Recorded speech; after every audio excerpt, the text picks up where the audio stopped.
안녕하십니까. 에듀피디 강의하는 김쌤 김인호입니다. 자, 이번 시간은 텔레마케팅 관리사 제4과목, 이제 마지막 차시죠. 고객 관리 과목입니다. 자, 일단은 1과목부터 4과목까지 발빠르게 달려왔습니다. 강의를 각 과목에 맞춰서 어떤 강의는 좀 쉽게, 어떤 강의는 조금 더 깊이 있게 설명드리긴 했습니다만은 실질적으로 고객 관리 과목은 그렇게 어려운 과목은 아니에요. 다만 이제 여러분들이 그 실무에 적용을 했을 때 가장 도움되는 과목이기도 하고 해서 내용적으로는 조금 다른 과목보다 한 3과목 정도 될 것 같아요. 깊이 있게 들어가려고 하니까 내용적으로 좀 분간하면서 들으셨으면 좋겠습니다. 자, 우선 들어가 볼 건데 텔레마케팅 관리사 출제 기준입니다. 자, 우선은 고객 관리 파트와 고객 상담 기술 파트가 있습니다. 두 개가 아예 동떨어지진 않아요. 그래서 내용적으로는 조금 일맥상통하는 내용이 있기 때문에 조금 혼합해서 설명하는 내용도 있습니다만은 자, 1-1에 해당하는 고객 관리 CRM이죠. CRM 그리고 등장 배경에 대한 내용과 이해와 그리고 빅데이터 이 부분이 조금 여러분들한테 어려울 수 있어요. 빅데이터를 활용한 고객관리 CRM에 대해서 우리가 공부를 해볼 거고 고객을 이해하기 위한 기술, 상담 처리 기술, 그리고 의사소통 기법에 대해서 공부를 해볼 겁니다. CRM에 해당하는 내용을 조금 생소하신 분들도 있을 수는 있어요. 보통 CS 센터는 많이 들어보셨을 텐데 CRM이라고 해서 어려운 건 아니니까 한번 들어가 볼게요. 자, 우선은 CRM이 등장하게 된 원인과 거리가 먼 것은 여러분들 먼저 CRM이 뭔지를 알아야겠죠. 그래서 요걸 한번 가져와 봤습니다. CRM은 Customer Relationship Management라고 합니다. 우리나라 말로 번역을 하면은 고객 관계 관리예요. 고객 관계 관리라고 하는 거는 기존에 이제 우리 회원 가입을 했거나 혹은 우리 쪽을 이용하는 우리 유료 회원들 혹은 유료가 아니더라도 그냥 회원 가입만 한 그 고객을 지칭하는 내용이고 그거를 관계를 좋게 해야겠죠. 관계를 좋게 해서 관리를 한다라고 하는 고객 지향적 경영 기법입니다. 그리고 고객과의 신뢰가 중요하고 안정적이며 미래지향적이다. 지금 당장 매출에 도움이 되지 않은 회원이다. 고객이다 하더라도 미래적으로는 이 회원이 우리한테 중요 고객이, 충성 고객이 될 수 있는 여지가 있기 때문에 그 고객들을 관리하는 기법입니다. 그래서 변화하는 고객의 기대와 요구의 다양성. 과거에는 우리가 이제 매스 마케팅이라고 부르는 게 있었어요. 그냥 우리가 이런 상품을 판매합니다. 우리가 이런 상품을 준비를 했습니다. 우리가 이런 이벤트를 합니다. 세일을 합니다. 라는 광고를 그냥 무작위로 쫙 뿌렸다면은 이제는 조금 더 요거에 대한 비효율성이 커지기 때문에 관련해서 이제 CRM 기법으로 전환이 되고 있는 추세고 많이 전환이 됐죠. 그래서 그냥 예시를 들자면은 다양한 등장 배경이 있어요. 다만 이제 물론 이제 여기에서는 고객이 기대와 요구의 다양성이 변경되고 소비자 중심으로 변경되어 있고 그죠? 기술에 발전하면서 뭐 여러 가지 내용이 나옵니다만은 제가 생각하는 실무자 입장에서 가장 큰 차이점은 광고비가 너무 비싸. 광고비가 너무 비싸다 보니까 그냥 불특정 다수한테 뿌리는 광고 해가지고 효율이 적더라. 특정 상품에 해당하는 내용에서 혹은 특정 고객을 주요 타겟으로 하는 어떤 니치 마케팅이라든지 혹은 여러 가지 바이러스 마케팅을 접목시키려면은 기존의 우리 고객에 해당하는 컨슈머를 관리해 줄 필요가 있다. 릴레이션십을 할 필요가 있다. 매니지먼트를 한다. 라는 뜻입니다. 그래서 CRM 뭡니까? 고객 관계 관리에 해당합니다. 자, CRM에 관련된 용어가 여러 가지가 있는데 여러분들 알아야 되는 거 다른 거 다 필요 없고 뭐 CTI 같은 경우에도 뭐 솔직히 큰 필요는 없어요. 요거는 뭐 모르셔도 될 것 같아요. 딱 MOT만 머릿속에 넣읍시다. MOT는 뭐냐면은 Moment of Truth라고 해가지고 결정적인 순간, 진실의 순간이라고 하는 우리나라 말이 있어요. 이건 정확히 말씀드리자면 스페인의 투 있잖아요. 투사가 이제 막 이게 투가 이렇게 막 오게 되면은 그 소에 칼을 그 약점을 딱 찔러 넣는 그 순간을 부르는 어원에서 따온 거예요. 그래서 그 관련해 가지고 고객이 조직의 어떤 일명과 접속하는 접점으로서 고객이 조직에 대해 어떤 인상을 받는 순간을 말합니다. 그래서 우리가 어떤 가게를 간다든지 어떤 서비스를 이용한다든지 내가 핸드폰이 고장 나가지고 어떻게 삼성 서비스 센터를 갔는데 처음 딱 그 직원한테 받는 인상이 대부분이죠. 그래서 일반적으로 종업원과 고객에 접촉하는 순간에 발생을 해요. 첫인상이 계급발이다. 첫 끝발이 계급발이다. 뭐 첫인상이 중요하다. 우리나라 막 여러 말이 있습니다만은 보통 기업과 직면하게 됐을 때, 야 역시 삼성이야. 역시 LG야. 역시 뭐 대우야, 현대야 이런 얘기를 하는 가장 중요한 순간이 보통은 그 직원의 종업원과 종업원과 고객이 접촉하는 순간에 발생된다고 해요. 그래서 뭐 거기서 물건을 안 사더라도 다음번 들어갈 때 야 그 삼성 거기 직원이 참 대단히 잘했었는데 라고 하기 때문에 말은 복잡합니다만 이렇기 때문에 텔레마케터에 해당하는 우리들은 어떻게 해야 됩니까? 친절해야 됩니다. 전문가여야 되고 친절하고 고객의 소리에 귀를 기울일 줄 알아야 고객이 우리 기업, 내가 근무하는 기업에 좋은 인상을 가지게 되겠죠. 그죠? 그 순간을 바로 MOT라고 부르고 보통 15초 이내 결정이 돼요. 이해되시죠? 자, 그리고 관련된 CRM에 등장하게 된 원인. 자, 이제 CRM이 뭔지 알았죠? 그죠? 커스터머 릴레이션십 매니지먼트, 고객 관계 관리. 등장하게 된 원인과 거리가 먼 것은 고르라고 했어요. 업계 간 과다 경쟁이 있다. 그렇죠. 마케팅 경쟁이 있겠죠. 그죠? 고객의 욕구가 다양화되었다. 그렇죠. 옛날보다는 고객의 욕구가 굉장히 다양했죠. 옛날엔 청소기면 됐는데 이제는 무음과 그죠? 이제는 좀 뭐 요즘에는 또 거의 미세먼지 뭐 걸러주냐 마냐 이런 얘기까지 나오고 그죠? 다양화되었다. 물걸레랑 뭐 콜라보레이션 된 청소기도 나오고 고객의 데이터 축적에 어려움이 있다. 이건 뭐지? 모르겠어. 라이프 스타일의 다양화. 누구의 라이프 스타일? 고객의 라이프 스타일이 다양화됐다. 그거에 맞춰서 우리가 고객 관리를 하자.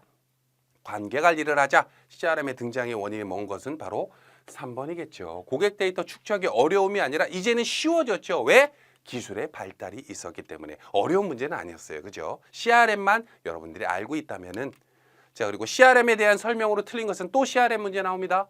관한 설명으로 틀린 것은 고객과의 신뢰를 중시한다. 맞는 얘기죠. 고객 지향적이며 경영기법이다. 그죠? 기업 지향적이 아니죠. 소비자 지향적이에요. 이거 중요합니다. 이런 비슷한 문제 많이 나옵니다. 그리고 안정적이고 장기적인 수익을 창출한다. 그러겠죠. 일회성으로 끝나지는 않아요. 그죠? 그래서 보통 CRM으로 성공하는 기업들의 특징이 뭐냐면 충성 고객이 많아. 다른 말로 단골이 많아. 단골이 많아. 여기가 조금 비싸더라도 그래도 거기 갈 거야 나는. 이런 분들이 많죠. 자, 그리고 커스터머 이거 뭐야 이거? 응?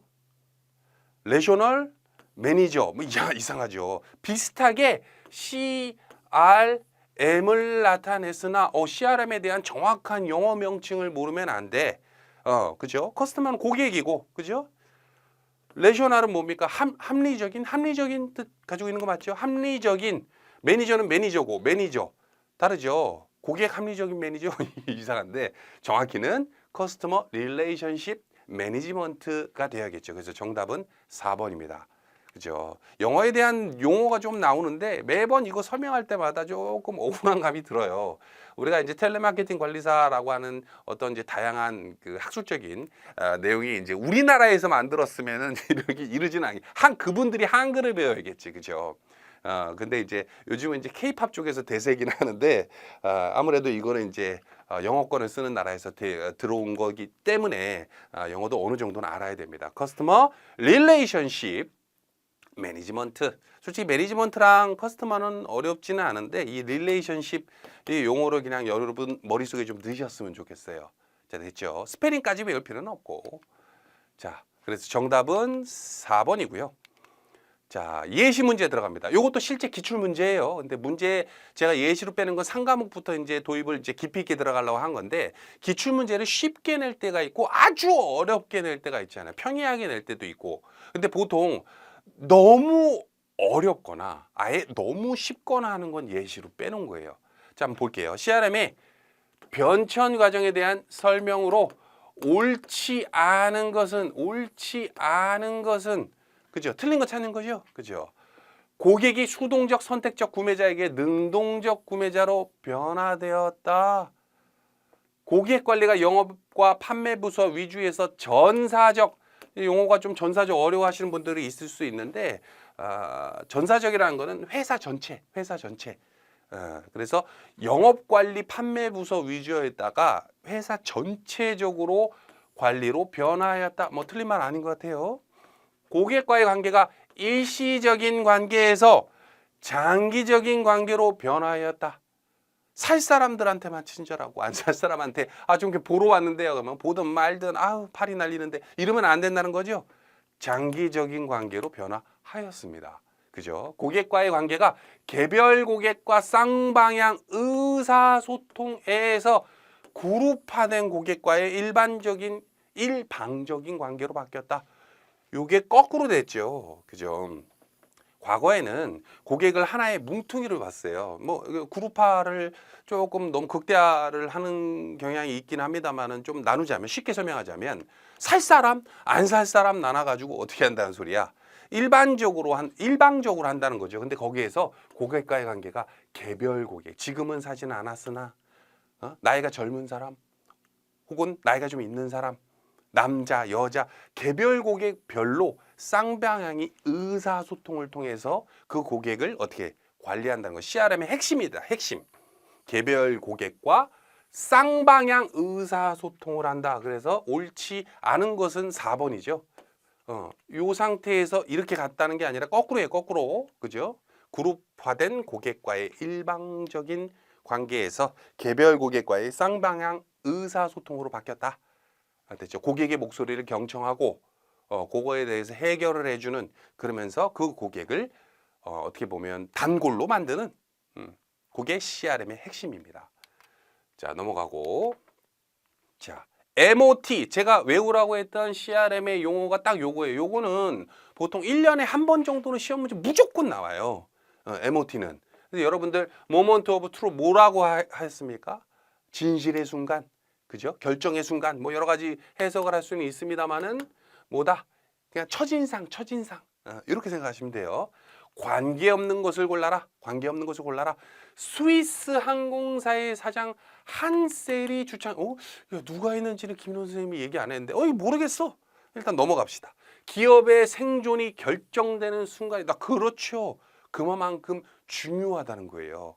그 기업의 브랜드 가치를 올리는 가장 접점의 순간. 보통 누구랑 만났을 때 얘기가 된다? 종업원과의 접점이 있을 때 생긴다. 한 15초 만에 결정이 됩니다. 고객과 기업이 접촉하여 그 제공된 서비스에 대해 느낌을 갖는 15초간의 진실의 순간이다. 그렇지.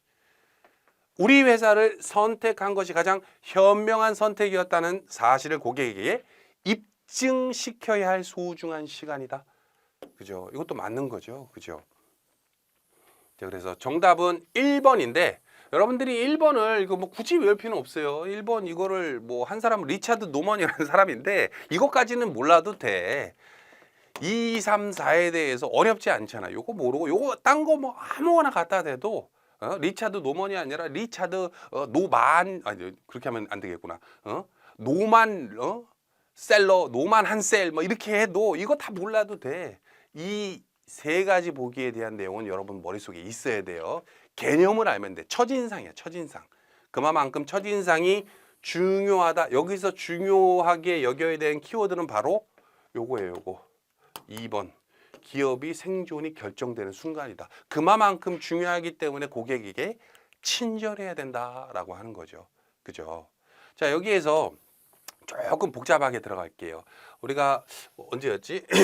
3과목이었나요? 리더십 쪽 그 할 때 누구였나요? 허시아 블렌차드 직원 성숙도를 할 때 1번 뭐였습니까? 지시형, 그죠? 2번 설득형. 와, 이 글자 써지다 마냐? 3번 또 뭐였지? 4번 위임형. 그 다음에 3번이 갑자기 기억이 안 나. 3번이 참여형. 그죠? 참여형. 요거에 대해서 조금 집계해서 설명을 드릴게요. 그러니까 뭐 아예 이게 딱 들어맞지는 않는데 설명을 드리자면, 우리가 이제 종업원들에 해당하는 우리 직원이 뭔가 일을 할 때 시키는 대로 일을 막 한단 말이야. 시키는 대로. 그게 이제 지시형이죠. 너 이거 해, 너 저거 해. 이런 리더십을 발휘해. 친절하란 말이야. 근데 설득형이 뭐예요? 설득형이라는 거는 왜 친절해야 되는지를 스스로 납득해야 돼. 누가? 직원이. 그래서 이 직원 스스로가 시켜서 친절한 게 아니라 어떻게 해야 돼? 스스로 친절해질 수 있게끔 사명감을 가져야 되거든. 자, 여러분들 기업의 생존이 이 15초 만에 결정이 난대. 요거에 대한 내용을 알고서 들어가는 사람하고 모르고서 그냥 친절하라니까 친절하다라고 하는 거랑 친절도가 달라요. 근데 그리고 고객이 요즘 우리 1, 2번 문제에서도 봤지만은 고객이 그걸 알아 몰라. 이 사람이 나한테 친절하려고 하는데 그냥 억지 친절인지 진짜 친절하게 나한테 하려는지 느껴지는 게 있어. 그리고 보통 진짜로 친절하고 나한테 뭔가를 해주려고 하고 나의 고민을 공감해주고 이해하고 그걸 해결해 주려고 하는 사람, 그 회사랑 어떻게 하게 돼? 단골이 되게 돼 있어요. 충성 고객이 되게 돼 있어요. 자, 그래서 내용적으로 보면 뭐다? 기업의 생존이 결정되는 순간이다. 여러분들 요거 조금 까먹을까 봐 잠깐 들어가고 넘어간 거야. 자, 들어갑니다. 예시.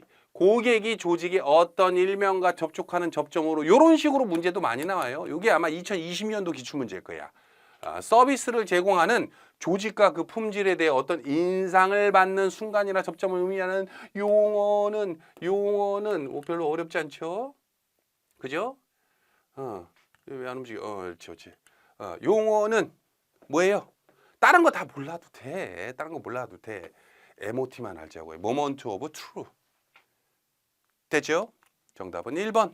어려운 문제는 아니었어. 너무 쉬워서 뺀 거기는 하는데, CRM의 발전 단계를 도입 준비, 도입, 확산, 통합의 4단계로 구분할 때 CRM이 처음부터 생기지는 않았겠죠. 처음에는 CRM을 도입해보자 하고 준비를 하고, 그 다음에 도입을 했어.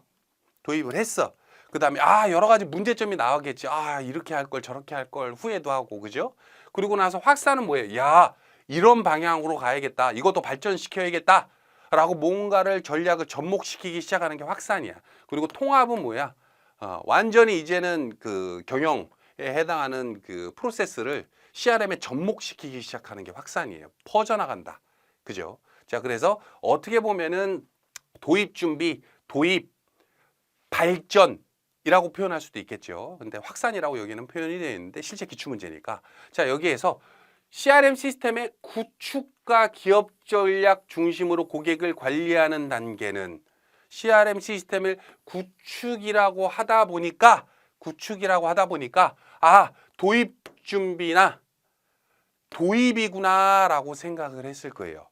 그죠? 이 문제 틀린 분들은 보통 이게 좀 까다로운 문제야. CRM을 도입했거나 도입 준비하는 과정이구나. 근데 여기에서 중요한 키워드가 뭐냐면 기업 전략을 중심으로 고객을 관리하는 단계는 처음에는 도입했을 때 기업 전략을 중심으로 한 게 아니라 그냥 도입해 본 거야. CRM이라는 게 도입이 아직 안 된 회사들도 많이 있습니다. 그래서 정답은 일단은 3번인데 좀 복잡하죠. 근데 내용으로 봤을 때는 기업 전략 중심으로 고객을 관리를 실질적으로 들어가는 게 언제부터다? 확산이다. 그래서 도입을 했다 그래서 이게 만사 해결된 게 아니었다. 그만큼 어려운 개념이기도 하고 종업원들이 굉장히 힘들어져요. 종업원의 수도 많아야 되고. 그래서 정답은 3번이다. 자, 됐죠? 자, 봅니다. 4번 CRM의 목적에 대한 설명으로 옳지 않은 거. 야, 선생님 CRM 문제만 도대체 몇 개나, 실제 기출문제에서도 뭐 3, 4문제, 4, 5문제 나와. 자, CRM의 목적에 대한 설명으로 옳지 않은 것은 그죠? 고객 분석을 통해 마케팅 전략을 효율적으로 하기 위해 고객 유지율을 증가시키고, 이거 맞는 것 같아요. 단골. 고객의 수를 확대하기 위해, 그렇죠? 정확히는 유료 고객의 수를 확대하기 위해겠지, 그죠? 그리고 생산 지향적 전략으로서 기업의 수익성을 증대시키기 위해, 이것도 완전 틀린 말은 아닌 것 같은데. 차별화된 맞춤 서비스를 제공함으로 고객 만족도를 향상시키기 위해. 자, 일단 여러분들 공부하지 않은 상태로 정답이 아닌 건 뭐예요? 옳지 않은 거 고르는 거야. 옳은 게 뭐야? 일단 2번하고 4번은 아니야. 그죠? 그 상태에서 1번 아니면 3번이 정답인데, 고객 분석을 통해 마케팅 전략을 효율적으로 하기 위해, 자, 고객 분석을 어떻게 하게 돼요? VOC라고 해가지고 나중 뒷부분에서 배울 건데, 고객의 목소리를 듣고 고객들이 우리 상품에 대해서 어떤 생각을 가지고 있구나.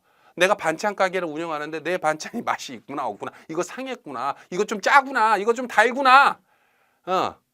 누굴 통해서 알게 돼? 고객을 통해서 알게 되죠. 마케팅 전략을 효율적으로 하기 위해서 CRM의 목적에도 들어갑니다. 그럼 정답은 3번이라는 건데, 생산지향적 전략으로 기업의 수익성을 증대. 선생님 CRM 뭐 잘하면 기업의 수익성에도 증대. 이건 맞아. 뭐가 틀린 거야? 요거야. 생산지향적이 아니라 여기다 뭘 써야 돼요? 고객지향적. 생산자 혹은 기업지향적 전략이 아닙니다. 고객지향적이에요. 고객 만족도를 올리기 위해. 그래서 에듀피디도 고객 만족도, 한국 소비자 만족도 1위를 지금 연속으로 수상하고 있는데, 굉장히 제가 그걸 받을 때마다 즐겁게 또 잘했다라고 생각이 드는 것도, 어찌됐건 고객이 만족하는 회사는 절대 안 망하거든. 커갈 수밖에 없는 내용이고. 이해되시죠? 정답보다 3번이다. 됐죠? 그리고 이제 넘어가서, 자, 예시 문제에 들어갑니다. CRM의 필요성이 증대된 원인으로 볼 수 없는 것은, 그럼 다음 세 개는 증대된 원인이라는 소리네. 그죠? 고객의 충성도 증가, 고객의 생활 방식 변화. 그렇죠. 생활 방식이 변화했다. 라이프 스타일. 그리고 고객의 커뮤니케이션의 변화. 그죠? 이것도 라이프 스타일에 들어가죠. 고객의 지식화가 기대 수준 상승. 옛날에는 그냥 물건만 주우면 됐지만은, 옛날에 반찬 가게에서 반찬이 맛있기만 하면 됐지만은, 그죠? 이왕 사는 거, 그 집은 맛있는데 종업원이 그런 집이 있어. 잘 안 가게 돼. CRM의 핵심이에요. 그죠? 고객과의 유대감, 라포 형성을 한다. 이런 표현 쓰기도 하는데, 고객과의 유대감을 통해서 어떻게 보면 고객이 우리를 막 변호해 주기도 해. 우리가 실수를 했을 때, 우리 기업이 뭔가 잘못을 했을 때, 야, 그래도 거기 그나마 거기가 그래도 나은 거야 이러면서 변호해 주기 시작하거든. 나라로 보면은 그런 걸 뭐라고 불러요? 국뽕 막 이런 얘기 하잖아. 그죠? 자, 봅니다. 관련해서, 자, 그러면은 이거에 대한 필요성이 증대된 원인이 볼 수 없는 건데, 자, 일단 1번이 정답이에요. 왜 1번이 정답이냐면, 고객의 충성도가 떨어지기 때문에 CRM을 해야 된다는 소린 거야. 여러분들 헷갈리면 안 돼요. 고객의 충성도가 떨어지기 때문에 하는 거야. 매출이 떨어지기 때문에 하는 거야. 고객의 여러 가지 생각이 단순화되면 할 필요가 없어. 그냥 물건만 팔면 돼. CRM의 가장 큰 목적은 뭐냐면은, 고객이 옛날 같지 않아. 옛날 물건만 좋으면 사는 게 아니야. 친절해야 되고, 뭔가 AS 서비스라든지 이런 것도 잘 돼야 되고, 다양한 요구 조건들이 많아지고, 그거에 따라서 충성도가 떨어져. 옛날에는 삼성하면 삼성이면 뭐 말 다 했지. 근데 그런 브랜드 가치가 점점점 떨어지고 올라가야 되는 내용은 뭐예요? 충성도를 증가시키기 위해인 겁니다. 어려운 문제는 아니었는데, 여러분들이 이거를 딱 인식을 100이라고 여러 번 강조를 한 거예요. 자, 고객 생애 가치, 라이프타임 밸류에 대한 설명으로 옳은 것은, 자, 고객 생애 가치, 솔직히 이거를 이론적으로 여러분들한테 설명드릴 필요는 없어요. 많이들 들어보셨을 거야. 고객의 생애 가치. 근데 요거에 대한 정의를 머릿속에 한 번만 넣으면 이거 관련된 문제는 틀릴 일은 없어요. 이것도 1년에 한 번 정도는 등장하는 문제예요. 자, 봅니다. 특정 회사 제품 또는 서비스를 처음으로 구매하거나 요청한 기간을 말한다. 특정 회사의 제품 또는 서비스를 구매하거나 요청한 기간을 말한다. 그죠? 처음 그럼 이건 시작을 말해. 시작. 그죠? 자, 그리고 처음으로 자사 제품 또는 서비스를 구입한 때부터, 시작부터, 그죠? 고객이 갑자기 사망이 나오네. 사망하는 시점까지의 기간을 말한다. 물론 이제 생애자가 들어가니까 라이프 타임이니까 사망 나오면은 이거 만약에 틀린 분들은 2번으로 체크를 많이 했을 거예요. 틀린 말은 아닌데 사망하면 이제 고객은 아니게 되니까. 자, 특정 회사의 제품 또는 서비스를 구매한 날로부터 최종 반품 처리한 날까지 순이익 가치를 말한다. 반품 처리한 날짜까지 순이익 처리를 말한다. 그죠? 이거는 시작부터 종료를 어디로 본 거예요? 반품을 본 거죠. 종료를. 그리고 한 고객이 한 기업에 최초로 가입한 날부터, 시작부터 최초 거래일로부터 현재까지, 현재를 마감으로 본 거지. 부터 마감. 그래서 정답은 일단은 4번이 맞는데 여기에 헷갈릴 수가 있어요. 이 문제를 제가 따로 뽑은 이유 자체가 이게 왜 그러냐면은 일단은 우리 그 책이나 혹은 사전적인 의미에서 고객 생애 가치는 한 고객이 기업에 최초로 가입한 날, 유료로 결제 안 하더라도 유료로 결제 안 고객이 된 날로부터 시작부터 그죠? 시작부터 현재까지 누적적으로가 아니라 그것도 포함해서 앞으로 끼칠 이익에 해당하는 부분까지도 물어봐요. 넓게 보면 고객 생애 가치로 봐. 넓게 보면. 자, 그래서 어떻게 보면은 우리 텔레마케터 혹은 CS 센터에서 근무하는 직원들은 특히나 물론 우리 아웃바운드 마케팅도 마찬가지지만 고객이 우리 회사의 회원이 된 순간부터 언제까지 없어. 정확히 사전적인 의미에는 계속 얘는 관리해 줘야 되는 중요 고객인데 지금 결제를 했던 안 했던 얘가 반품을 했던 안 했던 반품을 했더라도 얘는 빠이치엔 안녕 잘가 너는 우리 회사랑 이제 다시는 보지 말자 싸우지 말란 소리예요. 반품이 아니 반품해도 얘는 우리 회사 생애 고객 생애 가치 있는 고객이라는 거야. 그죠? 언제까지? 현재까지 그리고 플러스 미래까지. 그러다 보니까 이 사망자 들어가는 것도 맞는 거 아니냐라고 하는데 실적으로 이게 기출문제인데 정답은 4번으로 했어요. 이런 문제는 솔직히 자주 나오지는 않겠지만은 여러분들 머릿속에 그냥 알아두시면 돼요. 사망이랑은 상관이 없다. 그냥 사전적 의미에서는 현재 플러스 미래도 들어가지만 시험에서는 이렇게 하는구나 라고 알아두시면 돼요. 그게 좀 덜 헷갈려. 자, 요거는 그래서 사망이기 때문에 미래가 들어간 거지, 미래. 어찌됐건 사람은 언젠가는 죽으니까. 근데 실제 기출문제에서는, 그러니까 책이나 사전에서는 미래까지 들어가는데 실제 기출문제에서는 이렇게 끊는구나. 이렇게 이해하라는 소리예요. 그래서 이 문제 솔직히 제가 이제 보자마자 약간 좀 속으로 욕을 했거든요. 좀 이상하게 냈다고. 근데 이런 문제 좀 종종 나옵니다. 그래서 텔레마케팅 관리사라는 시험에서는 언제까지다? 마감을 현재까지로 보는구나 라고 생각하시면 돼요. 자, 됐습니다. 자, 그리고 6번. 다음 중 CRM 시스템에 포함되지 않은 것은, 이러면 아는 것은 계속 나오네. 그죠?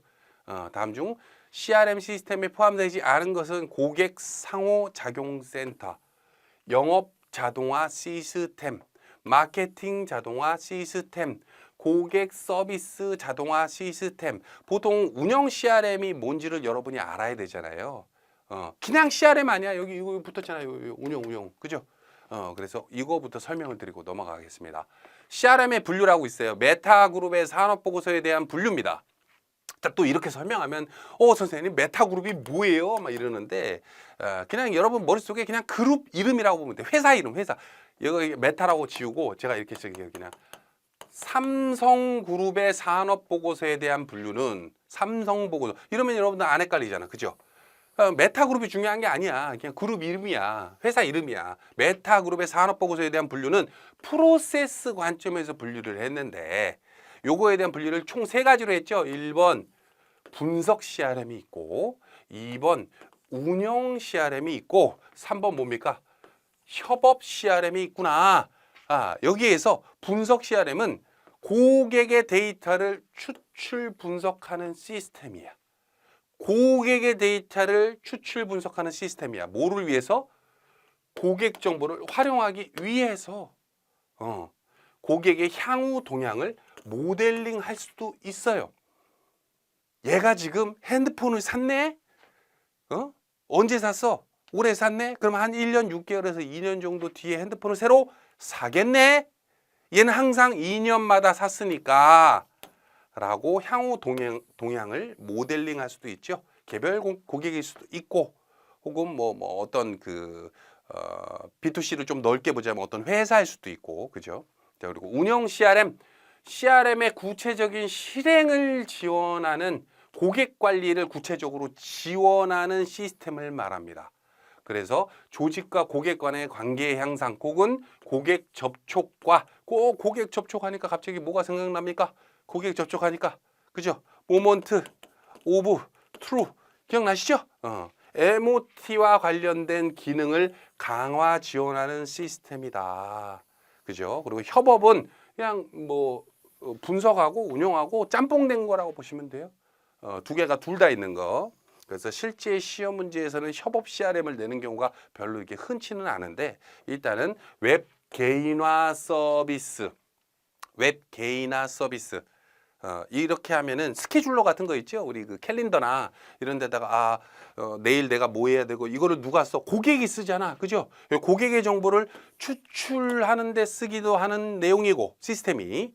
그리고 고객이 그 시스템을 보고 뭐를 할 수도 있어요. 뭐를 할 수도 있어? 회사에 관련된 구체적인 실행을 할 수도 있잖아. 그죠? 그냥 단순 추출만 하는 게 아니잖아. 그죠? 그래서 개인화 서비스, 스케줄러 같은 거, 그리고 고객 상호작용센터, 고객과 기업이 뭔가 상호적으로 작용한다, 이렇게 생각하시면 돼요. 등이 대표적인 예가 있습니다. 그 외에도 텔레마케팅의 CRM, 뭐 CTI, 기업의 CRM, 미시적, 거시적이 어쩌니, 전략이 어쩌니, 전술이 어쩌니 뭐 나오는데 다 필요 없어. 이 세 가지만 알면 돼요. 이 중에서도 가장 시험 문제 자주 나오는 게 요거야, 요거. 보통 운영 CRM의 구분으로 옳지 않은 것은, 그러면은 세 개는 운영 넣어놓고 한 개는 협업 넣는다든지, 세 개는 운영 넣어놓고 하나는 분석을 넣는다든지 이런단 말이야. 자, 보면은 운영 CRM의 시스템이 포함되지 않은 것은 뭡니까? 고객 상호작용성. 선생님 아까 상호작용하는 거는 협업이라고 했는데요. 그렇지. 그래서 1번이 정답이에요. 1번이. 그리고 영업 자동화 시스템, 마케팅 자동화 시스템, 고객 서비스 자동화 시스템이 전부 다 운영 CRM에 들어갑니다. 요거는 솔직히 여러분들 시험 문제 나왔을 때 요 문제는 거의 포기하고 들어가는 분들도 많아요. 메타그룹에 해당하는 이 운영 CRM의 구분에 대한 문제가 보통 1년에 한 번 정도 이것도 나오긴 나오는데, 요거까지 완벽히 파악하려면 아까도 말했다시피 이걸로 내는 경우도 있고 막 다른 걸로 내는 경우도 있거든. 그래서 이 문제는 뭐 깊이 있게 들어가지는 않고 아예 그냥 이렇게 생각하면 돼요. 자동화 라고 나왔을 때 영업을 자동화한다, 마케팅을 자동화한다, 고객 서비스를 자동화한다 라고 하면은 대부분 운영 쪽에 들어간다 라고 생각하시면 돼요. 자, 됐죠? 자, 7번 분석 CRM. 와, 선생님 분석 CRM은 아까 추출 분석 추출 기억나시나? 자, 여기 보면 요거죠. 요거 추출 분석하는 시스템이다. 자, 분석 CRM의 본질적인 역할을 수행하기 위해 고려해야 하는 요소가 아닌 것은, 자, 봅니다. 데이터 마트, 데이터 마이닝, 데이터 웨어하우스, 선생님이 이게 뭐죠? 데이터 마트, 이게 도대체 뭐죠? 그죠? 정확히 이 용어 네 가지는 그 빅데이터에서 나오는 용어예요. 그래서 요 문제는 엄밀히 말하면 1-2단원에 해당하는 고객관리관계 CRM의 이해 부분이기도 하면서 빅데이터 문제이기도 합니다. 1-3 정도 될걸? 그죠? 빅데이터를 통한 고객관계 관리. 자, 그래서 요거를 분석 CRM이 뭔지를 알아야 겠고, 분석 CRM은 뭡니까? 추출, 분석한다. 고객의 데이터를. 기억나시죠? 자, 추출 분석을 하는데 이 용어에 대해서 먼저 설명을 해주고 넘어갈게요. 자, 용어 정리. 빅데이터. 여기서부터 1-3으로 갑자기 넘어갑니다. 1-3으로. 자, 빅데이터. 기존의 데이터보다 방대한 데이터를 말해요. 선생님 빅데이터 있으니까 스몰 데이터는 없습니까? 있어. 스몰 데이터라는 것도 있어. 근데 여러분들 이거는 알아둘 필요는 없어요. 뭐 원하시면 설명해 드릴 수도 있는데 어찌됐건 빅데이터는 그냥 데이터가 아니야. 굉장히 어떻게 방대해야 돼. 그냥 크기만 하면 되느냐? 아니죠. 공통적인 특성 세 가지를 가지고 있어야 빅데이터라고 부를 수가 있어요. 3V라고도 부르는데 요 3V에 해당하는 문제도 보통 한 2년에 한 번꼴로 내기는 해요. 근데 뭐 복잡하지는 않으니까 한번 설명을 드려볼게요. 규모, 볼륨. 규모가 커야 돼. 볼륨. 보이죠? 그죠? 속도, velocity. 속도가 빨라야 돼. 규모가 크고 데이터가 어마무시한데 뭐 하나 검색하려 그러면은 무슨 뭐 한 2박 3일이 걸리고 그러면 안 돼. 빅데이터는 속도가 빨라야 돼. 그리고 다양해야 돼. 버라이어티. 만약에 이게 영어 문제로 냈을 때 솔직히 볼륨이랑 버라이어티는 여러분들 틀릴 리가 없잖아. 버라이어티 예능 버라이어티 예능 들어봤죠? 다양한 예능. 그죠? 이건 틀릴 리가 없잖아. 버라이어티는. 볼륨도 뭐 틀릴 리가, 볼륨을 키운다. 많이 쓰잖아요, 우리가. 그죠? 자, 그러면은 뭐를 많이 헷갈려요, 여러분들이? 벨로시티. 영화 제목이기도 하고 뭐 어디 아파트 이름이기도 하는데 벨로시티. 자, CT 기억하세요. 벨로시티. 지금 머릿속에 그냥 넣어두는 거야. 규모, 속도, 다양성이 있어야 된다. 그죠? 그리고 요거에 대한 분류가 빅데이터에도 세 가지를 둘 수가 있는데 다양성에 대한 분류예요. 정형. 즉시 통계 가능한 데이터냐? 반정형. 이거부터 설명합시다. 비정형. 정형이 아닌 거죠? 그렇죠? 즉시 통계를 못 내는 거야. 동영상, 이미지, 전화 통화, 내용도 마찬가지죠. 내용도 유튜브나 뭐나 이미지나 어디 SNS에 올렸다거나 뭐 이런 거 했을 때 이거를 통계로 내기가 되게 힘들어. 낼 수가 없어. 정형이 아니야. 거기서 뭘 찍었는지 어떻게 할 거야. 그죠? 그래서 이거를 빅데이터에서 분석을 할 때 비정형을 정형화시켜서 분석을 하기 위해서 뭘 써요, 여러분? 샵 김인호. 그죠? 이런 샵 기호를 쓰죠. 그죠? 대표적인 키워드를 넣는단 말이야. 그죠? 자, 봅니다. 요거 하나 더 설명을 해드릴까? 에듀피디가 서울에 있으니까 서울에 여러분 상식으로 그냥 알아두세요. 서울이 이제 지금 37대였나? 민선 4기인가요? 3기인가요? 그 민선 7기인가? 가만 있어봐. 나도 헷갈리네. 박원순 시장이 이제 돌아가고 나서 돌아가시기 전에 2015년도인가 14년도 때 빅데이터를 활용해 가지고 서울시에 올빼미 버스라는 걸 만들어요. 올빼미 버스라는 걸 만들었어요. 올빼미 버스. 근데 이게 뭐냐면은 다른 거 아니야. 그러니까 서울 시내 물론 이제 다른 지방도 그렇습니다만은 서울특별시다 보니까 아무래도 야간에 일하는 분들이 많이 계세요. 24시간. 그러다 보니까 이제 교통편을 이용을 할 때 지하철도 새벽에 끊기죠. 버스도 새벽에 끊기죠. 그러다 보니까 새벽 2, 3시에 일이 끝나거나 혹은 이동이 필요한 경제 인구들이 어디를 갈라 그래? 어디를 뭐 강서구에서 어디 저기 강북구로 갈라 그래? 성북구로 갈라 그래? 그럼 뭐를 타야 돼? 자가를 이용하거나 아니면 택시를 타야 돼. 그죠? 자, 근데 그러다 보니까 차가 없는 사람들은 돈이 너무 많이 들어. 그래서 서울시에서 7개의 노선으로 새벽 시간에 다니는 버스를 오픈을 해요. 그게 올빼미 버스야. 근데 노선이 있잖아. 노선 이렇게 어느 노선 이렇게 어디 노선 이런 노선이 있을 거 아니야. 그 노선을 만들기 위해 빅데이터를 이용을 했는데 어떤 거 이용했냐면 밤 시간에 새벽 1시부터 새벽 4시 5시까지 통화량이 많은 기지국 위주로 연결하는 노선을 개설하거든. 그러면서 서울시정에서 뭐라고 발표하냐면 빅데이터를 활용해서 이렇게 노선을 설정을 했다라고 했단 말이야. 통화 내용을 보고서는 한 게 아니죠. 그럼 비정형이잖아. 비정형. 그죠? 정형화가 안 됐잖아. 뭘 본 거예요? 통화량. 현재 통화 중이냐 아니냐. 그죠? 지금 기지국에 이용하는 통화를 하고 있는 사람의 수. 그죠? 뭐 정형이죠. 그건 즉시 통계 가능하니까. A 기지국에 지금 통화를 하고 있는 사람이 이 근처에 통화를 하고 있는 사람이 10,000명이다. 즉시 통계 가능하잖아. 그죠? 저쪽은 B는 150명이다. 그죠? 여기가 훨씬 많네. 여기를 중점으로 이렇게 노선을 만드는 다 만들 수는 없으니까 무슨 낮 시간 같이 그죠? 그러면 이제 적자도 심하고 그래서 정형, 반정형, 비정형에 대한 설명을 조금 드렸죠. 그죠? 그리고 기본 용어 또 들어갑니다. 자, 기본 용어 데이터베이스. 자, 여기에서 중요합니다. 요 중요해요. 잘 따라오셔야 돼요. 데이터베이스는 통합하여 관리되는 데이터의 집합을 말하고 데이터 웨어하우스는 의사결정을 위한 정보 집합, 데이터 마트는 자, 요거를 요렇게 저 말고 다른 이 텔레마케팅 관리사 혹은 다른 자격증에서 강의하는 분들이 이 기본 용어 설명을 하면서 데이터베이스는 뭐고요, 데이터 마트는 뭐고요, 데이터 마이닝은 뭐고요, R은 뭐고요, 하는 뭐고요, 맵 리뉴스가 뭐쩌니 뭐 막 나와. 여기 뭐 하나 더 하자면 또 뭐가 있어요? 여기에 SPSS, PGP, SPSS 막 이런 거 막 설명해 줘.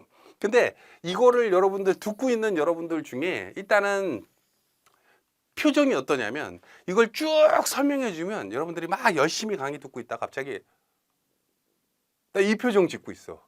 이해가 안 된다는 거거든. 나도 이거를 이제 대학 다닐 때 이제 설명을 듣고 막 뭐를 하고 뭐 혹은 관련된 자료를 찾아보거나 하면서도 이걸 강의를 쉽게 해주는 분들이 거의 드물어요. 희한하게 전산 쪽에서 일하는 분들이 강의를 쉽게 안 해.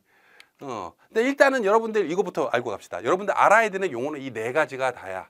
우리 텔레마케팅 관리사에서 얼마나 다행입니까? 근데 그 중에서도 데이터베이스, 데이터 웨어하우스, 데이터 마우트, 데이터 마이닝 이거를 일일이 머릿속에 외우려고 그러면 시험장 가서 헷갈리게 되어 있어요. 그래서 요거에 대한 개념 파악을 제가 정확히 드릴게요. 자, 그래프를 가져왔습니다. 데이터베이스가 여러 개가 있어요. 그죠? 자, 데이터베이스 어떻게 생각하면 되냐면은 요거를 데이터를 뭐 정보 데이터를 농산품으로 비교를 할게요. 농산품 뭐 당근, 쌀, 보리, 무 아니면 뭐 두부 뭐 이런 가공품일 수도 있고 아무튼 그런 우리가 쉽게 살 수 있는 어떤 제품이라고 볼게요. 제품 데이터를 그런 게 우리 강원도에도 있고 제주도에 있고 뭐 전국에 다 이렇게 있죠. 그죠? 근데 그거를 내가 어떻게 지금 서울 사는데 속초 가가지고 만석 닭강정 어떻게 사? 물론 이제 택배로 시키면 되지만은 불편하잖아. 바로 살 수가 없잖아. 바로 먹을 수가 없잖아. 그래서 그거를 요 데이터베이스에 모아두는 거야. 요거를 어떻게 보면 되냐면은 도매 창고 정도로 볼게요. 도매 창고. 생산자가 있고 도매가 있고 소비자가 있고 그다음에 도매가 있고 소매가 있고 그다음에 소비자가 있죠. 그래서 내가 뭐라 했어? 소비자는 소소한 재미가 있어야 된다 해서 소비자 앞에 소매가 있잖아. 그죠? 도매 창고야. 도매 창고. 큰 규모의 도매 창고에 여기에 막 두부랑 당근이랑 막 섞여서 막 잔뜩 막 배겨져 있는 거야. 이 상태로 일반인들이 여기 가가지고 도매 창고 가서 뭐 살라 그러면 완전 돈떼기 시장이야. 못 찾아. 여기에서 이 도매 창고 여러 군데에 있는 거에서 지금 겨울에, 지금 여름에 살만한 내용들을 접속, 발췌, 필터링, 요약, 정렬해서 하나에 모아두는 게 있어. 다 오진 않겠지. 그죠? 주로 지금 쓸만한 걸 모아둔 걸 데이터 웨어하우스라 부르는데 이걸 뭐라고 내가 표현하는 게 좋겠냐? 좋습니다. 제가 좋아하는 이마트라고 볼게요. 이마트야. 여기가 이마트야. 이마트. 농가에서 생산한 걸 도매에서 사놨다가 그걸 이마트에 납품한 거야. 이마트에 납품하면 지금 한겨울인데 에어컨을 납품하면 돼, 안 돼? 이마트 무슨 창고가 뭐 터지지. 에어컨 아니고 뭐야 히터.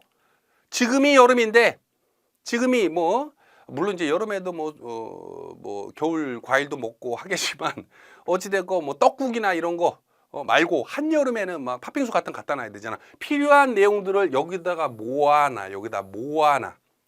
이게 뭐야? 이마트야, 이마트. 정보의 이마트가 뭐다? 데이터 웨어하우스다. 데이터 웨어하우스다. 데이터를 데이터베이스에서 모아놓고 그 데이터베이스 중에서 필요한 내용들을 필터링 한다든지 요약 정렬해 가지고 데이터 웨어하우스에 넣어놔. 이게 뭐다? 이마트다.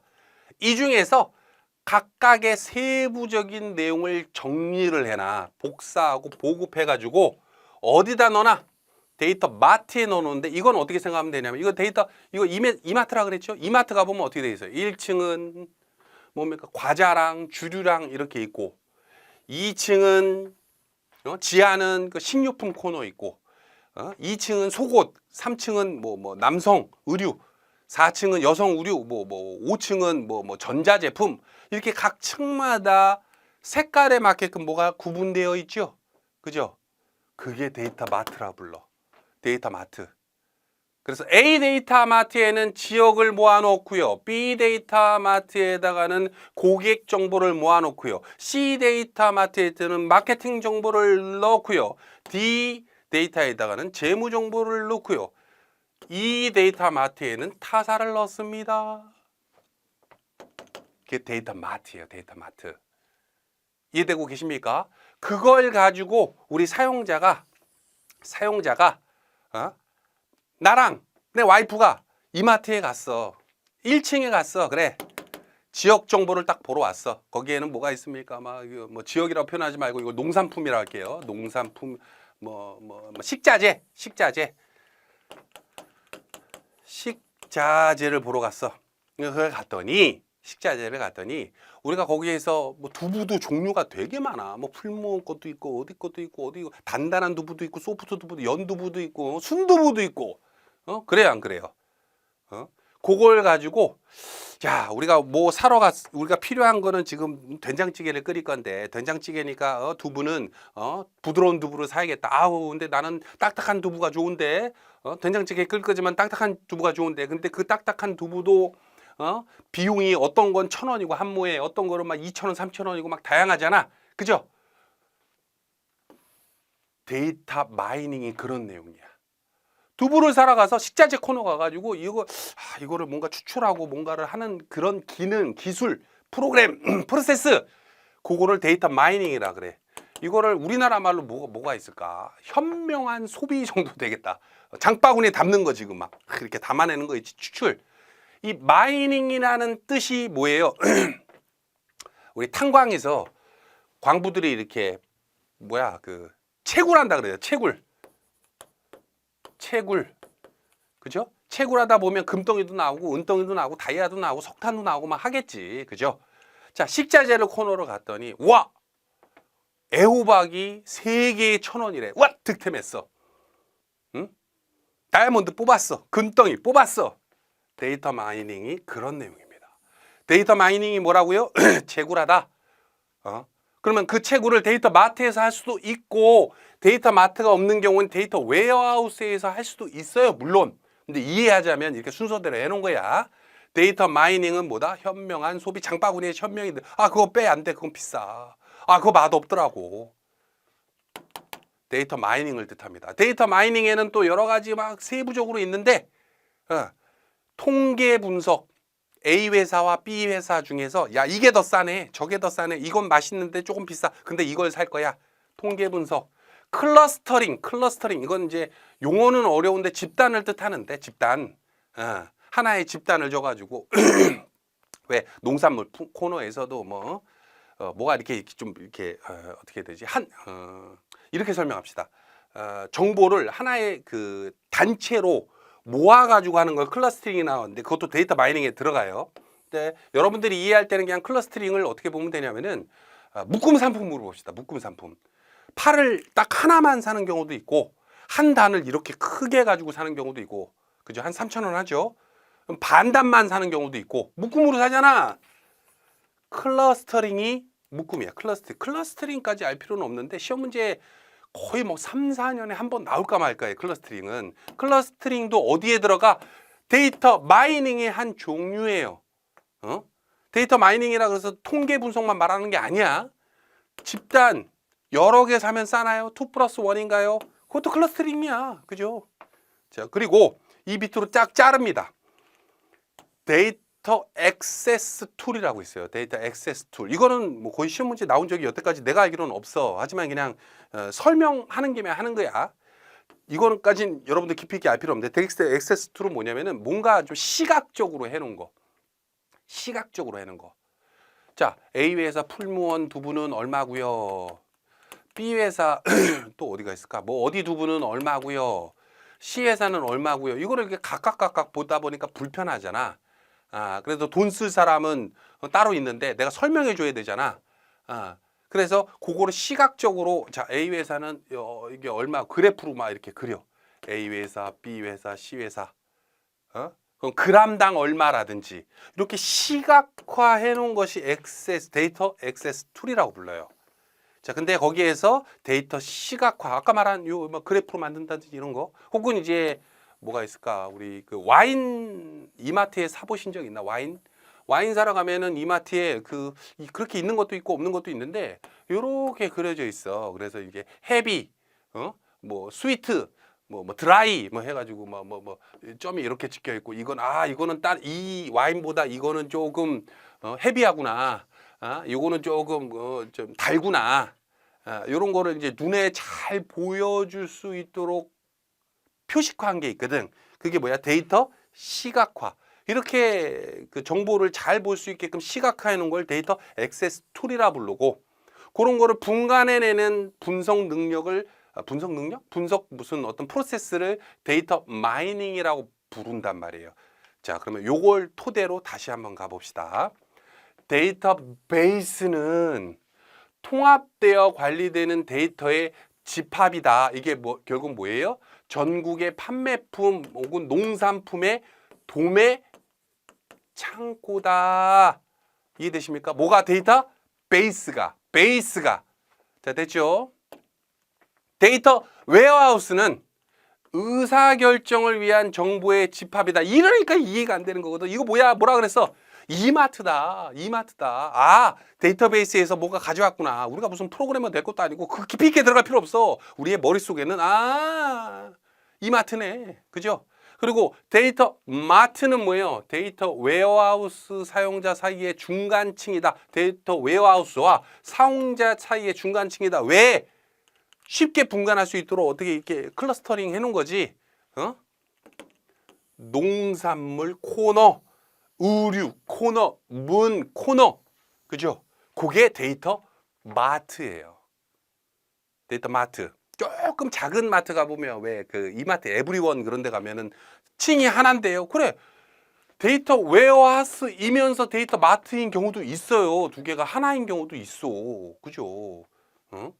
자, 어찌됐건 이렇게 이해하시면 되고, 그러니까 데이터 마이닝은 선생님 뭡니까? 대량의 데이터에서 유용한 정보를 추출하는 거, 채굴하는 거, 다양한 다양한 감자, 다양한 고구마, 다양한 두부 중에서 오늘은 이거를 살 거야.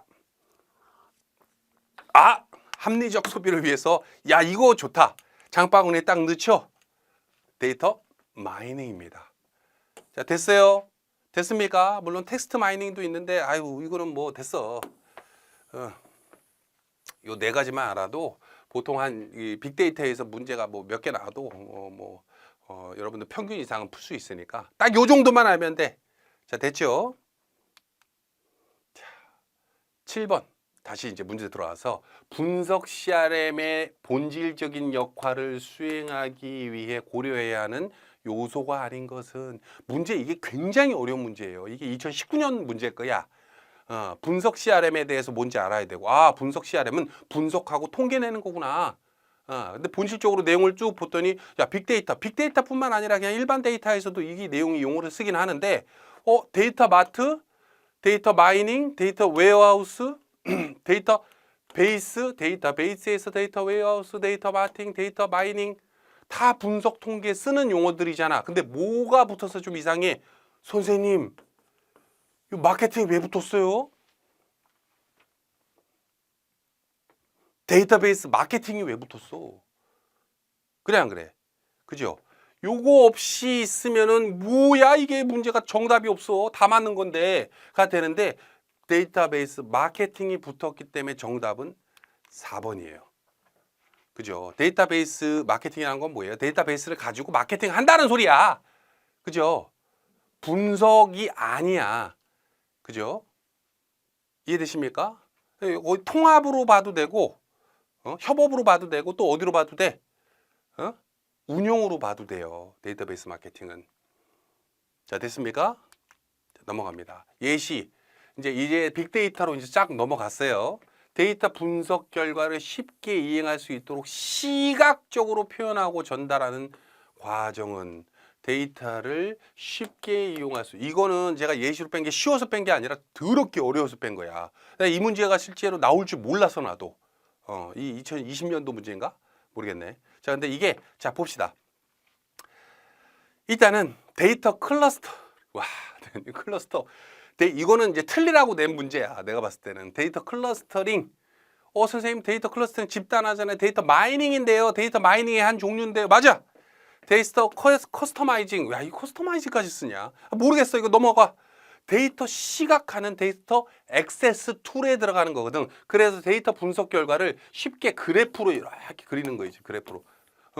요게 데이터 시각화예요. 데이터 시각화. 데이터 이런 데이터 시각화나 뭐 이런 거를 뭐라 그래? 데이터 액세스 툴이라고 부르는데 그 중에 하나가 데이터 시각화지. 요거는 뭐라 그랬어요? 데이터 마이닝의 한 종류라 그랬죠.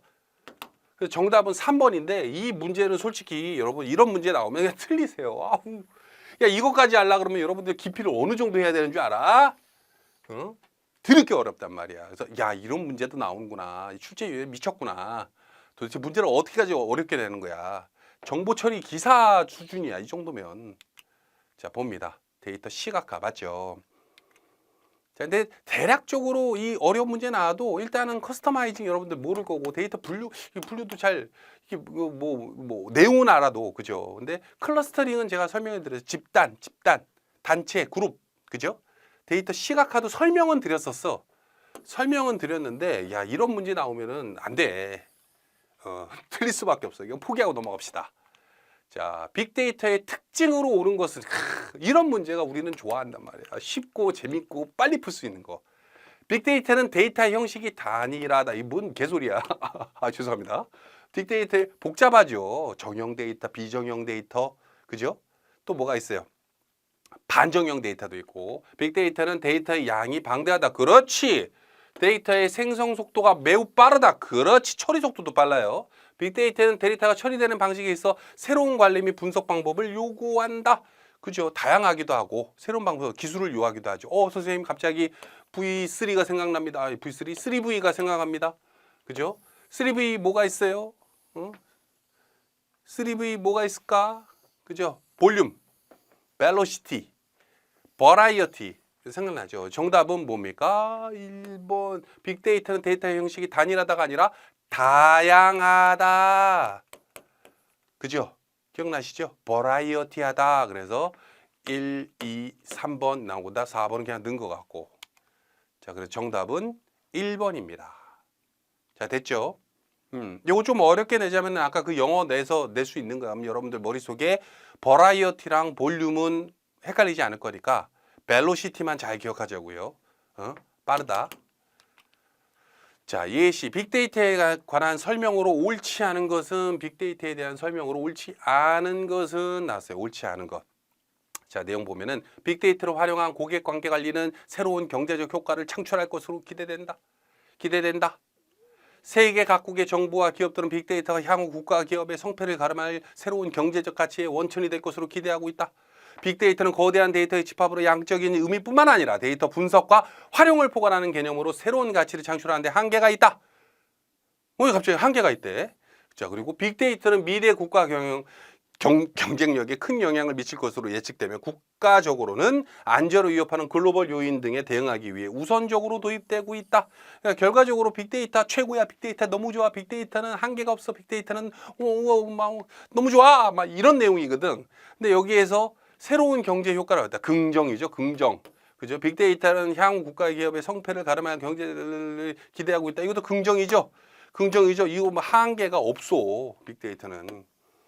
새로운 가치를 창출하는데 한계가 없다가 정답이에요. 그래서 정답은 3번인데 요거 조금 물론 빅데이터가 단점도 있는 것도 있어요. 근데 단점 문제를 깊이 있게 되는 문제를 내가 최근 5년치 동안 본 적이 없거든. 그러니까 여러분들 머릿속에는 그냥 빅데이터는 한계가 없구나. 최우선적으로 도입해야 되는구나. 야, 엄청난 거네. 좋은 거네. 어디 가서 빅데이터 얘기 좀 해봐야지. 야, 빅데이터는 말이야 하면서 3V 얘기도 하시고. 자, 정답은 3번입니다. 이렇게 지문이나 그 예시에 대한 내용을 아주 길게 드러내는 문제들이 나와요. 이제 보통 이제 NCS나 혹은 이런 데서 이제 꼼수라 그래서 키워드를 빨리 찾으라 그러거든. 그래서 요거 관련해서는 뭐 키워드가 뭐예요? 경제 효과를 기대된 일단은 긍정이냐 부정이냐에 대한 걸 찾으면 만약에 시험 시간이 모자랐는데 이런 문제 나온다 그러고 지문이 길다 그러면 키워드를 빨리 찾아야겠지. 근데 우리 텔레마케팅 관리사에서는 그 정도까지 긴 문제는 별로 없어서 시험 문제가 모자라서 떨어졌습니다 이런 분들은 거의 없을 것 같아요. 특히 강의를 본다면.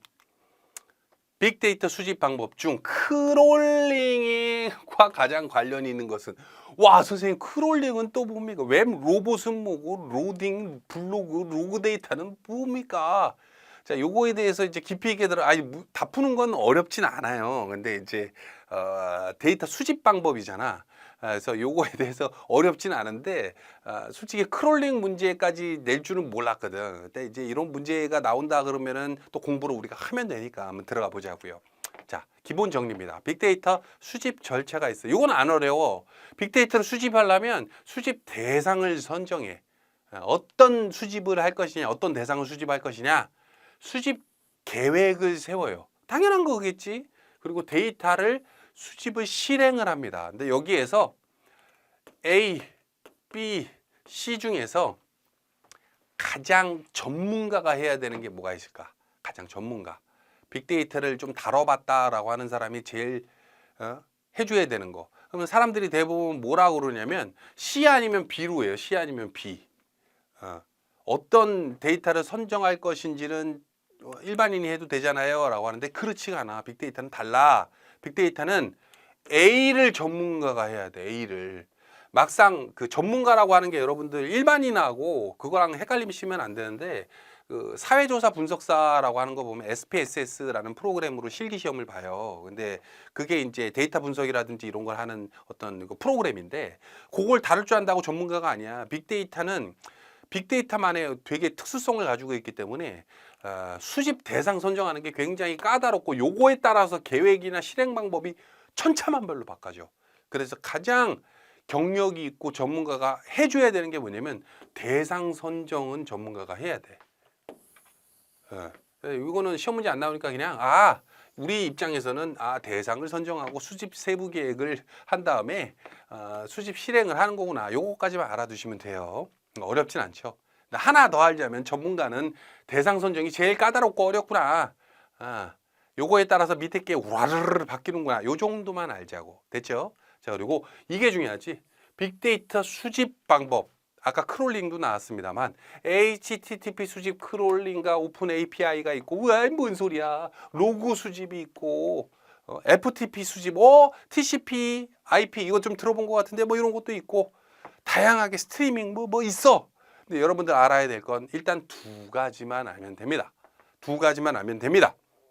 자, 여기에서 일단은 FTP 수집이라고 하는 거는 이제 반전 파일 쪽에 들어가는 내용인데 이거는 이제 건너뛰고 HTTP 수집 혹은 로그 수집부터 있어요. 근데 여기서 좀 쉬운 게 로그니까 로그부터 설명을 드리자면 로그 수집은 뭐냐면 어떤 회원이 어떤 특정 사이트에 딱 들어가 그리고 뭔가를 해서 강의를 보거나 뭐를 하거나 여러분들 이 강의를 나의 강의실에서 보면 나의 학습관리 코너 가보면 언제 내가 이 강의를 들었고 하는 게 기록이 되죠. 그런 걸 로그 분석이라고 해요. 로그 분석. 관리자 측면에서 봤을 때 내가 이용하는 어떤 세일즈나 관리자, 어드민 쪽에 들어가서 어떤 사람한테 강의를 열어주고 어떤 사람의 무슨 강의를 뭐 결제를 도와주고 뭐 한 흔적들이 컴퓨터 서버에 다 저장이 되거든. 그걸 뭐라 그래? 각종 로그를 수집한다.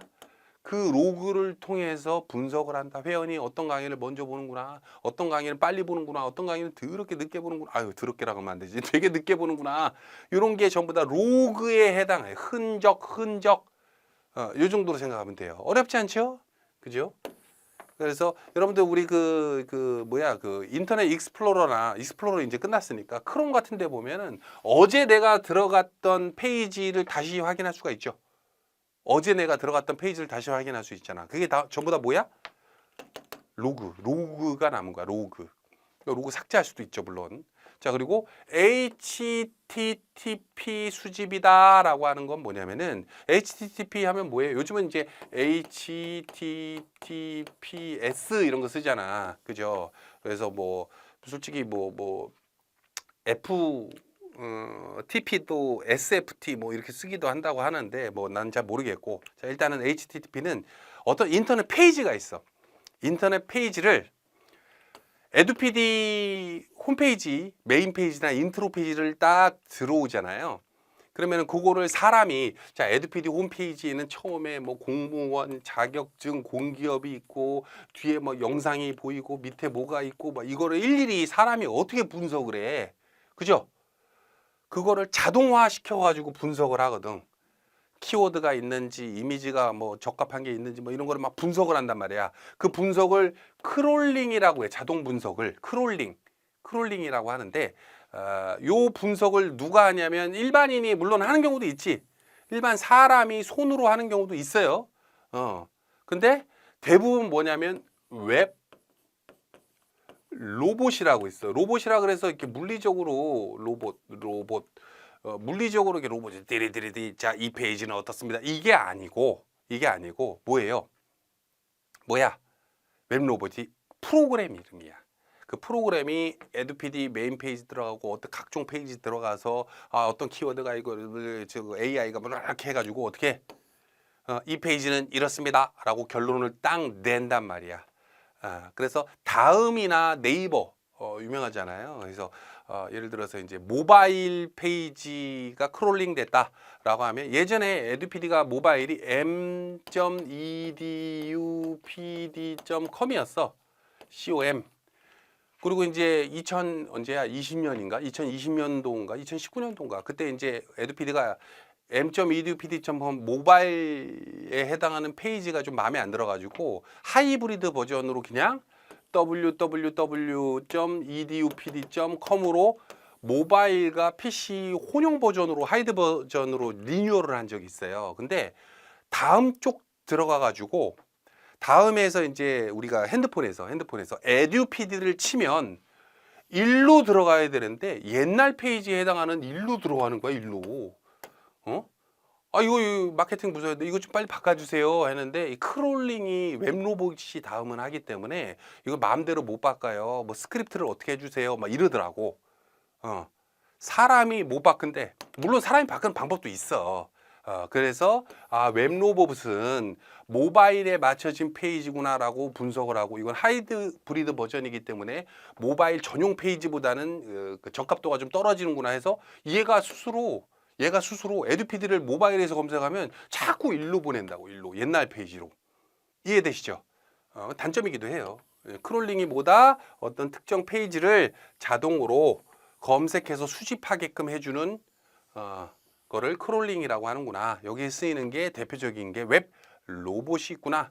자, 그러면 오픈 API는 뭐냐? 뭐 단축 URL 같은 건데 뭐 그거는 뭐 시험 문제 안 나오니까 여러분들 알 필요는 없고 그냥 크롤링만 알아두시면 됩니다. 크롤링과 각종 로그 수집 설명드렸죠. 자, 그럼 다시 문제로 와서 다음 중 빅데이터 수집 방법 중 크롤링과 이거 뭐라 그랬어요? HTTP라 그랬죠. 가장 관련이 있는 것은 자동 검색이야. 자, 일단 답은 딱 보이죠. 웹 로봇이 정답이야. 근데 나머지 것도 알아야 돼. 웹 로딩은 뭐야? 웹이 로딩되는 걸 말해. 어려울 거 없어. 웹 블로그는 뭐야? 블로그야, 블로그. 네이버 블로그. 그거 웹 블로그야. 웹 로그 데이터는 뭐예요? 로그 흔적이 남는 그 데이터를 말해요. 로그 분석에 해당하지, 그죠? 로그 수집에 해당하지, 그죠? 그래서 웹 크롤링에 해당하는 건 HTTP 분석이기 때문에 그건 어디에 들어간다? 웹 로봇에 들어간다. 와, 문제 더럽게 어렵네. 하지만 솔직히 크롤링에서 웹 로봇 정도는 전문가라면 알아두시는 게 좋아요. 이쪽 관리 잘하면. 그래서 우리가 특정 페이지를 우리 LPD가 오픈을 했다. 특정 페이지를 뭐로 오픈했다. 근데 저쪽에서는 그게 크롤링에서 웹 로봇이 하기 때문에 뭐라 뭐라 합니다. 근데 이쪽에서는 그게 무슨 소리야? 이런 게 아니라 내용을 좀 알아야겠죠. 그래야지 대처 방안이 생기고 그거에 맞춰서 또 텔레마케팅을 할 수가 있으니까. 자, 이해되시죠? 자, 내용은 이렇습니다. 자, 일단은 9번까지 했고요. 10번은 이제 고객 관리에서 이제 2단원으로 가기 때문에 좀 끊었다 갈게요. 여기까지 할까요? 다음 시간에 뵙겠습니다.